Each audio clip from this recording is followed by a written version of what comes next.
Howdy, howdy, howdy. It's a Rodfather 916. On Saturday was a super busy day.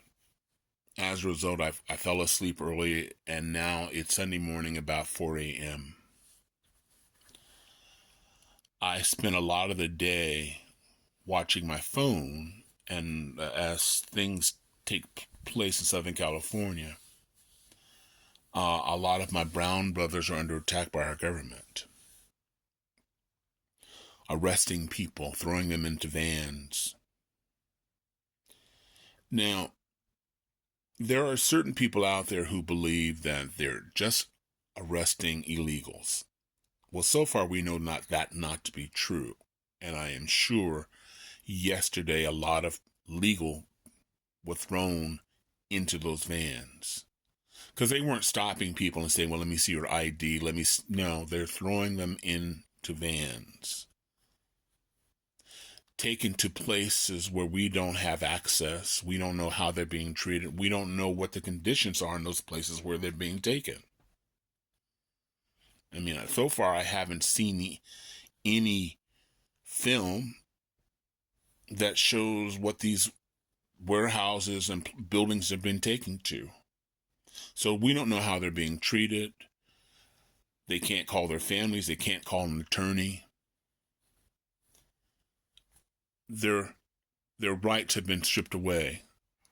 Rights that are in the Constitution that says anyone on our soil would have due process.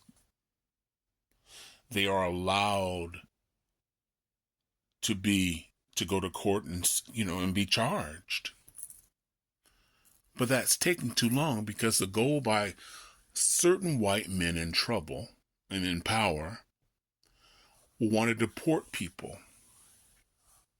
And the basis for this, I believe, I'm not an expert, is that the landscape of America is rapidly changing.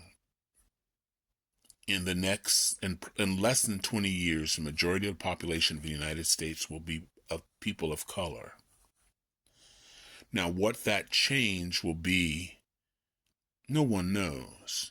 But there are certain people who want the country to stay as it is with white men in power. And this is not the majority. This is a minority. So I want to make that clear. But our rights are being stripped away, and this is not new. Not new to Hispanics, not new to black people, not new to Native Americans, not new to Asians and other people who are not white. This is not new. The techniques are new. There's different technologies, but this isn't new. What is new is a new group that's added, and that group is white women. Now, you're not being taken into jail. They're just stripping your rights, your right to make choices of your body. If they could, they would strip your right from going to school, like the Afghan sisters are. I mean, right now, they even want to give you money to stay home and have babies and stay home and take care of your white husbands. I said that deliberately because they're not brown people. Black people are saying we want to strip away your rights. These are white men who want white women to be in their place. And they're removing histories and accomplishments of veterans, white women, people of color. The problem is you can remove all the stones, you can erase the history, but you cannot erase the minds and people who've actually lived through it. And if you are Hispanic, black, pick a color, there's someone who remembers. I'm one of those people. I was around in the 60s and 70s.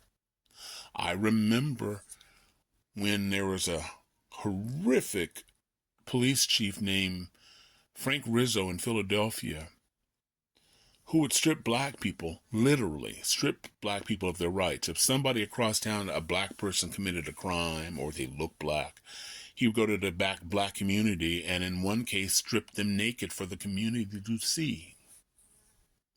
None of these men knew why they were arrested, why they were pulled from their homes. There were no search warrants. They were just kicked in and brought out and told to take their clothes off under gunpoint. America, that happened. Frank Rizzo. Google him. So if you have parents, grandparents, if you're blessed enough to have grandparents, that's your history. They can tell you what it was like.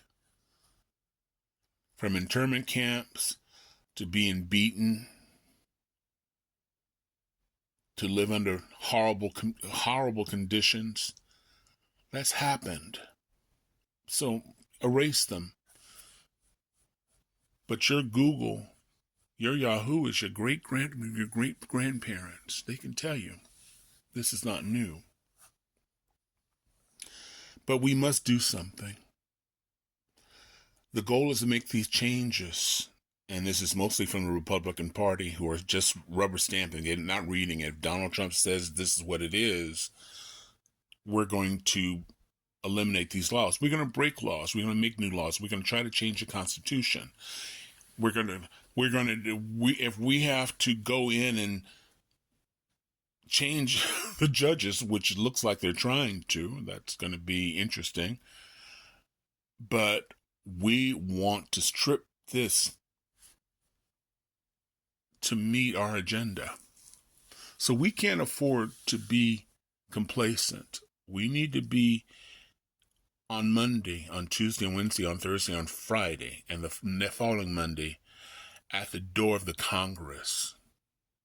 And anyone who's supporting these rules that strips every American, regardless of color, of their rights or gender.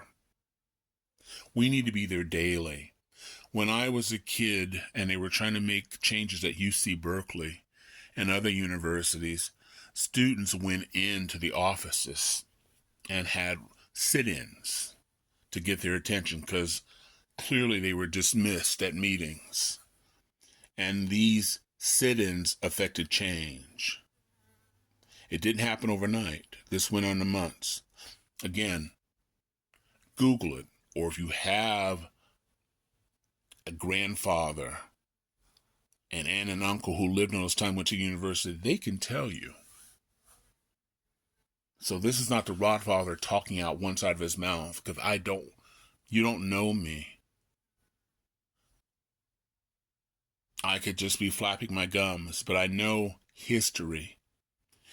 And you have references in your family if they're still alive. If you're blessed to have those references in your life, they remember. They can tell you. They can verify some of what I said and probably go much further. But we can't afford to be complacent. Their goal is 2025. They're going to make it difficult for us to vote in 2026 to eliminate these people. But if we put pressure on these people, maybe we can make a change. But we need to do this daily. This is the Rodfather, wishing everybody love, joy, peace, and happiness. If you've stayed this long and you've seen the whole video, I really appreciate it. I'd also appreciate it if you like, subscribe, follow, whatever format you see this. I'd like to hear your comments. One of the benefits about being in America, you can say pretty much what you want to say, but I'd like you to be respectful. Think of your mother or father in the room. Be respectful to the other people who have comments that may be different from yours. But I'd like to hear what you have to say. In the meanwhile, this is the Rodfather, wishing everybody love, joy, peace, and happiness. It can happen. Blondie says good night, and thank you for watching. Bye now, or good morning.